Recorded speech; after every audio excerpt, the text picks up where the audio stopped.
j'invite nos sœurs togolaises à se joindre à cette lutte. Il y a beaucoup de femmes togolaises sur les réseaux sociaux qui ont des abonnés, qui sont suivis. Là, nous ne sommes que des hommes. Il ne faut pas que les gens pensent que c'est parce qu'on ne veut pas donner la parole à des femmes, aux femmes togolaises. Non, mais malheureusement, dans la lutte africaine, ça a toujours été comme ça. Les femmes africaines ne sont pas devant et c'est toujours les hommes. Mais je le dis que si les femmes sont devant et que nous sommes derrière, nous les hommes, nous sommes censés protéger nos sœurs, nos femmes. Quand les femmes sont devant, les régimes, les policiers ne peuvent pas les brutaliser. Parce que même la blanche qui se trouve à 10 000 kilomètres de là, qui est raciste, en voyant une femme se faire taper dessus par un homme, un corps habillé, va s'indigner. Et cela va provoquer, la colère, l'émotion du monde entier. C'est pour cette raison que je dis, il est temps pour les mamans togolaises, qui sont des femmes vaillantes, qui sont des guerrières. Dieu seul sait comment nos mères au Togo se battent et font tout pour qu'on ne manque de rien. Si aujourd'hui nos mamans et nos sœurs, les femmes togolaises, rejoignent cette lutte que nous sommes en train de faire, l'appel que nous sommes en train de lancer pour le 6 juin, ne serait-ce que prendre la parole sur les réseaux sociaux pour demander aux populations togolaises de sortir, vous verrez la différence. Parce que les femmes ont un pouvoir que vous ne pouvez même pas imaginer. Quand la femme est debout, l'homme tremble. Et je vous le dis, que si les femmes togolaises se lèvent pour le 6 juin, ou ne serait-ce que se mobilisent pour nous sur les réseaux sociaux, les enfants, les hommes sortiront le 6.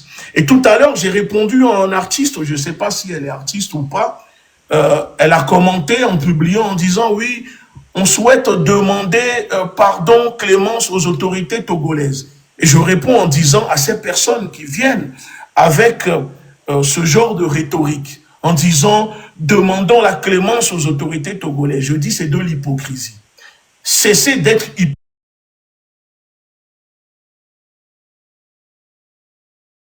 Je préfère que vous restiez dans le silence. Parce que si c'est pour venir dire, demandons pardon aux autorités. Quelle autorité? De un, Amron n'a pas tué, Amron n'a pas volé, Amron n'a agressé personne. Si quelqu'un doit demander pardon à quelqu'un, c'est le régime nazi de Gnassingbé qui doit demander pardon aux Togolais pour la barbarie que nous subissons depuis 60 ans. Nos grands-parents sont nés dans ce régime. Nos parents sont... Mais une chose est sûre, chers compatriotes, et je vous le promets, nos enfants ne grandiront pas avec ce régime. Nos enfants auront la liberté au pays. Moi, aujourd'hui, je suis interdit de rentrer au Togo. Je n'ai pas de passeport. Le régime a refusé de me délivrer mon passeport. Je suis interdit même de rentrer dans les ambassades togolaises. Je ne peux même pas rentrer dedans. Mais cela ne m'empêche pas.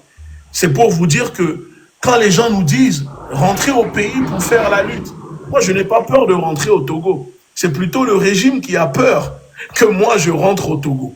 Sinon, si ce n'est pas le cas, moi, je serai déjà au Togo. Si le régime veut m'attraper, ce régime peut m'attraper. Après tout, vous savez, ce régime a tué mon père, a brûlé mon père. Parce que mon histoire, les gens ne la connaissent pas, mais un jour, je vous dirai mon histoire. Ce régime a tué mon père. Moi, je suis orphelin. Je fais partie de ces orphelins de ce régime, parce que oui, tellement que ce régime a l'habitude de tuer, mais finit par oublier qu'il y a des enfants qui grandissent et qui deviennent papa. Donc, moi, j'ai vu comment mon père s'est fait tuer par ce régime, brûlé dans le pays là-bas. Jusqu'à aujourd'hui, il n'y a jamais eu d'interpellation, pas d'enquête, rien du tout. Mais ce n'est pas par vengeance, on n'est pas dans une vengeance. Parce que si c'était pour la vengeance, on sait qui sont les coupables, qui sont les responsables, on allait se venger. C'est juste pour dire à mes compatriotes que, sachez-le que on va tout faire pour libérer notre pays, pour vivre dignement. Tout ce que les Togolais demandent, c'est de pouvoir travailler, manger, se soigner, aller à l'école. On ne demande pas grand-chose à ce régime. Travailler, manger, se soigner et vivre dignement. Et si ce régime n'est pas capable d'apporter cela au peuple togolais, alors il est temps que ce régime dégage. 60 ans, de père en fils. Quel est le bilan? C'est ce que Amron disait. Quel est le bilan aujourd'hui de Faure Gnassingbé après 20 ans de pouvoir? Zéro. Zéro.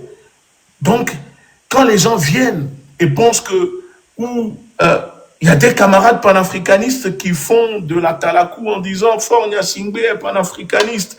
Ce n'est pas parce que Faure Gnassingbé vous met son port à disposition que Faure Gnassingbé est panafricaniste. Le port du Togo appartient au peuple togolais. Et je le dis, le port du Togo n'appartient pas à Faure Gnassingbé. Et si les Togolais veulent ou ne veulent pas mettre le port à disposition, les Togolais ont le droit. Mais peu importe, avec ou Faure Gnassingbé, le port du Togo sera toujours à disposition de nos frères et sœurs de la sous-région parce que c'est comme ça que nous sommes. C'est notre éducation. Le Togolais n'est pas xénophobe.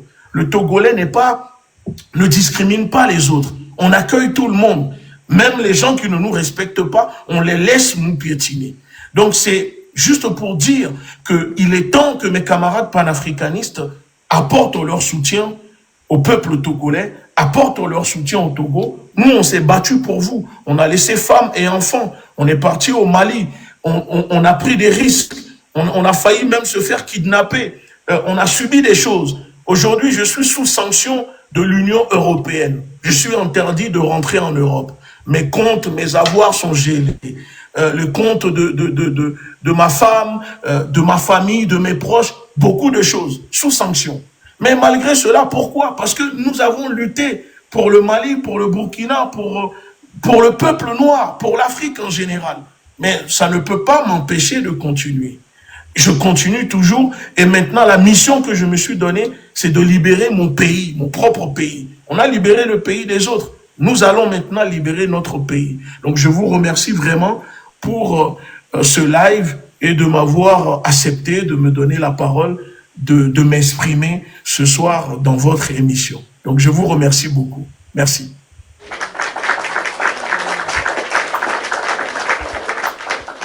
En tout cas, ça fait plaisir. C'est un live vraiment très, très réussi. On ne s'attendait pas à tout ce monde.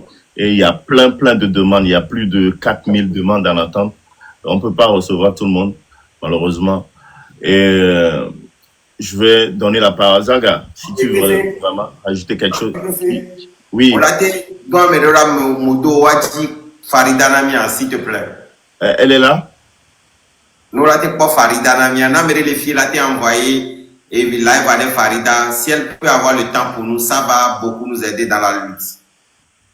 Ok. Donc,